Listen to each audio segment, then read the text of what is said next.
So here we have the Hyundai Santa Fe on a 13 plate. So I'm going to start off by showing you around the outside of the car, and then we'll hop in and run through some controls on the inside. From the outside though, you can see it's a 5-door car with alloy wheels and tinted windows.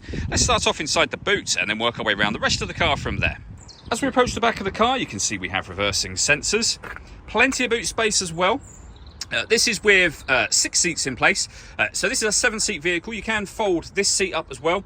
Or of course you can fold these rear two down and you'll be able to see just on that left hand side how much boot space you'd have. You can also fold down what is currently the middle row of seats as well, should you wish to increase this space even further. Okay, so we're just going to work our way back round to the front of the car and then we'll hop in and run through some controls on the inside of it from there. But now that we've done a full circle, you can see it's in lovely condition the whole way round. Just briefly before we climb in, I think it's well worth seeing the interior from this exterior point of view. There's plenty to run through on the dashboard, so let's hop in and we'll do that right now. Okay, now that we're inside the car, we're going to start with the dials. Over on the left-hand side, we have the rev counter and coolant temperature gauge. It'll also show you there what gear this car is in. It's an automatic, so we are, of course, in park at the moment.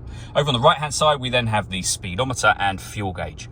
In the middle, you can see the total miles of this car, which are 129,133.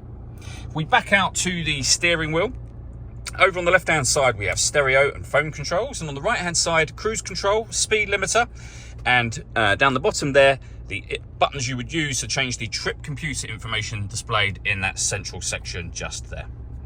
Over in the middle, we have the main touch screen for the car. So we are on the radio menu at the moment.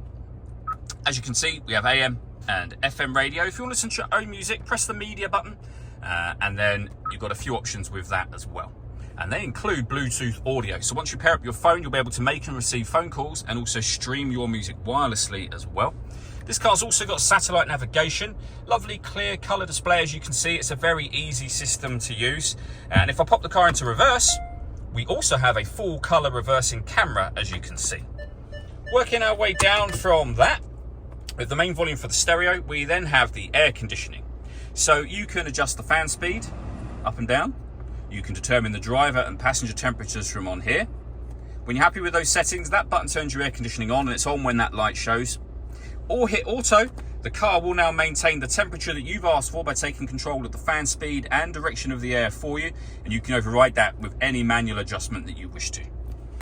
We have a 12-volt charging socket, I should say, and a cigarette lighter, which can be used as a second 12-volt charging socket. We have a USB and auxiliary input for your music just there. The gear lever for the fully automatic gearbox. We have the electronic handbrake, heated driver's seat with 3 different heat settings and the same for the passenger. We can turn our parking sensors on and off from here, and this car has autonomous parking. So this car is able to park itself. Just follow the instructions on screen. The car will do the steering for you. The last thing I wanted to talk about is the panoramic glass roof. So firstly, there's a button that will open up the sun blind section, as you can see. Now you can leave it like that. That lets in a lot of light, as you can see for yourself. But if you wish to, you can open that front section as a tilting sunroof as well. All that leaves me to say is thank you for taking the time to watch this video. If you'd like to come and see the car in person and have a test drive, please feel free to give us a call here at Glenbourne's. We'd love to hear from you soon.